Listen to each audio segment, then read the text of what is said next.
National Nutrition Month rolls around, and we get a chance to talk with students from IUP about it. And today we're joined in the studio by Olivia Gambill and Anna Maria Bostaph. How did I do? Did I get it right? Yay. Yay. Yeah. Good for me. Yeah. Good. Anna Maria, you want to pull that microphone up a little bit? There we go.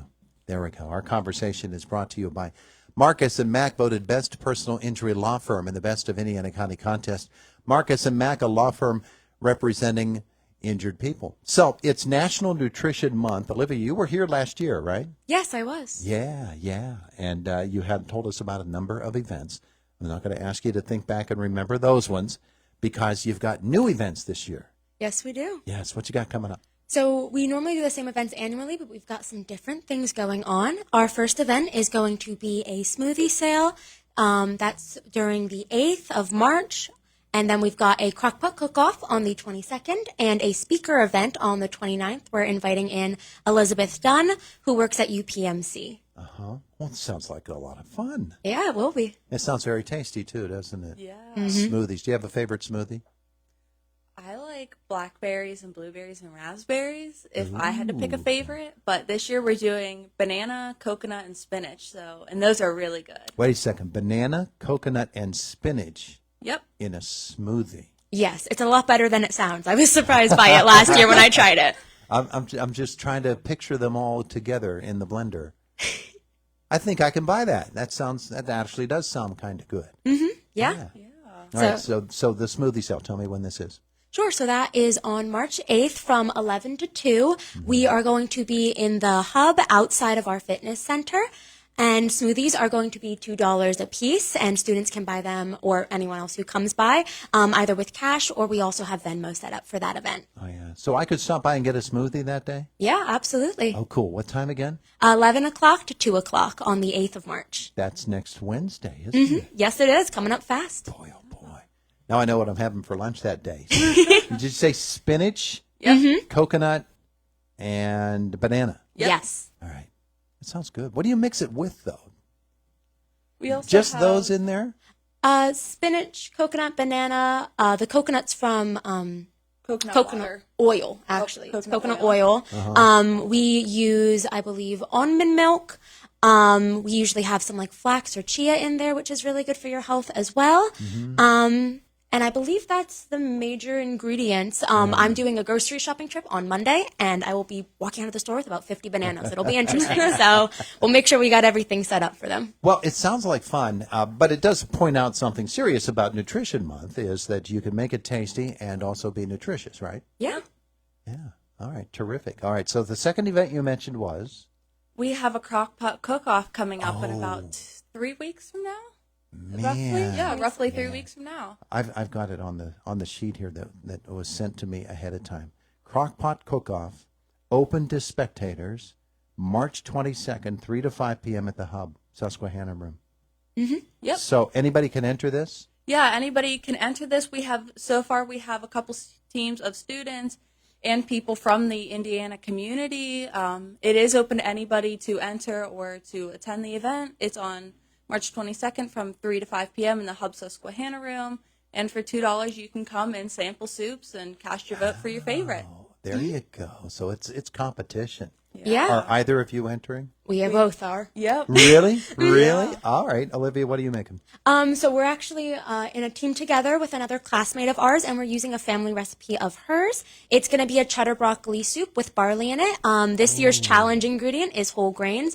So either incorporating that through something like barley or with a whole grain pasta is what we are hoping our competitors can do. Speaking of which, briefly as well, if anyone's interested in joining, it's $20 for the entry fee. Your team can be 1 to 5 people, and you would be able to email Anna Marie to get the information for that, which, you want to share your email? Yeah, and my email is rxtbc@iup.edu if you're interested in joining.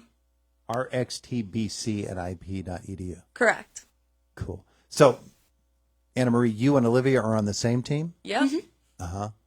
Who's better at this between the two of you? Really?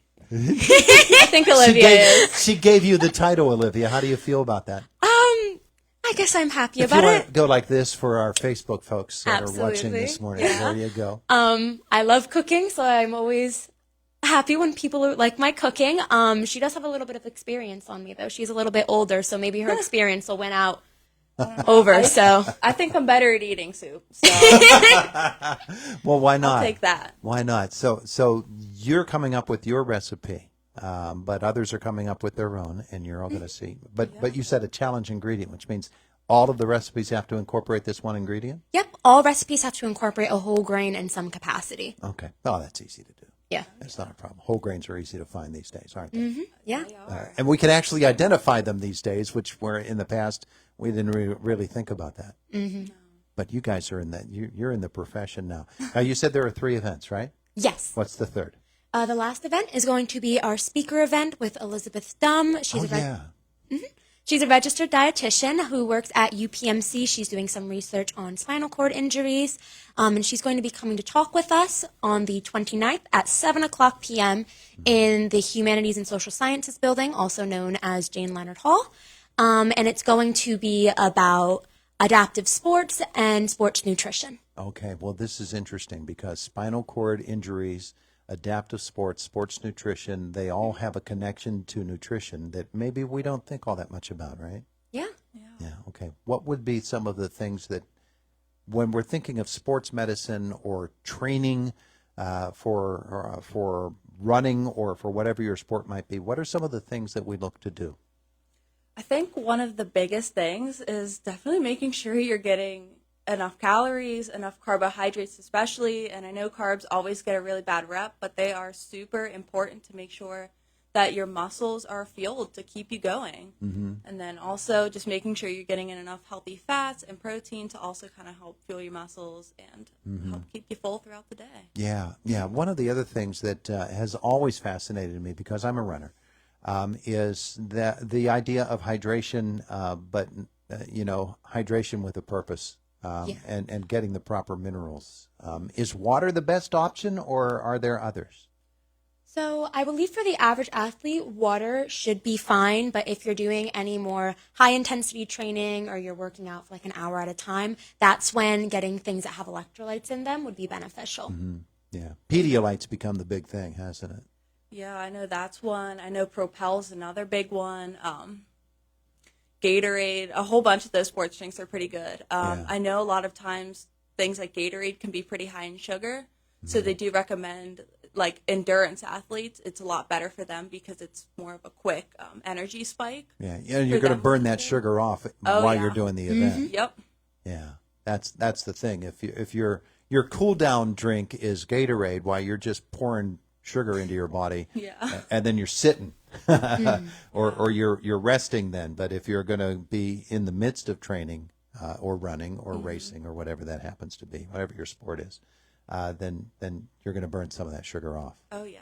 Yeah. Okay. See, these nutrition topics, they fascinate me. I'm not good at them, but I really get fascinated when people learn their stuff and do their stuff. All right. So those are the 3 events, and that third event you said people can still go to the public can go to that. Yeah, that's open to the public, to the campus. Anyone who wants to attend can come in. It's in 126 Jane Leonard Hall, which is on the first floor.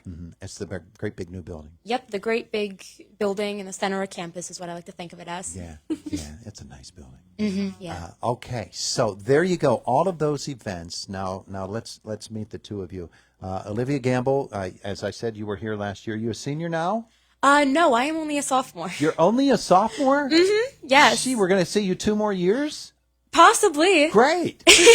Great. So tell me about this past year. Has it given you the chance to focus in upon what you want to do?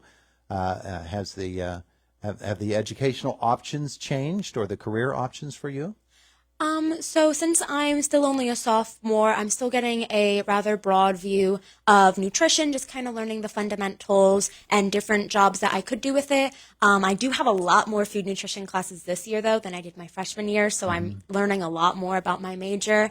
In particular, though, both of us, actually, Anna Maria and I, are in a medical terminology and nutrition assessment class, so we're starting to look at the clinical side of it and seeing how that would work in a healthcare practice. Oh, that's cool. That's cool. And you're from where?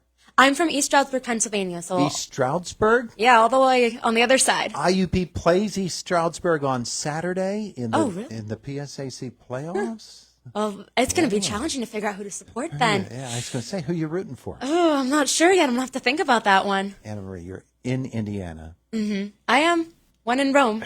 Just say You're IUP. right. You're right. IUP. Yeah. Gotta train these people. Anna Marie, what about you? Yeah, so I'm a junior this year. I originally started out as biology pre-vet, but my interests kind of shifted, and that's how I ended up in nutrition and dietetics. I'm hoping, my hope has always been to go into oncology dietetics with where I am now, and I am so happy I switched over because I've made a lot of great friends like Olivia, and I've met a lot of amazing people in the department who have really helped me and provided me with a lot of opportunities. Sounds like a really fascinating field, though. Yeah. Oncology, say it again, oncology. Oncology dietetics. Ooh, yeah, I like it. I like it. Sounds like a lot of fun. Sounds like a very, very helpful field as well. You ladies are doing such great work. We can't wait for these great events. Next week I'll have to come by and get a smoothie. Okay. Perfect. We're looking forward to having you. Hey, thanks for both coming in today. We appreciate it. Yeah, Yeah, thank you for having us. Thank you. It is the voice of Indiana County, WCCS 101.1 FM and AM 1160. We're headed toward Fox News at the top of the hour, a couple of moments away from now, and we're still working on getting Olivia to say IUP automatically when we say who's going to win between IUP and East Stroudsburg, but we'll do that. We'll train her up. Fox News coming up. Josh in the newsroom after that. We take a look at sports as well. State Representative Jim Struzzi with us in our next hour, and we also have a visit coming up with the Historical and Genealogical Society of Indiana County. What is you looking so darn sad? The doc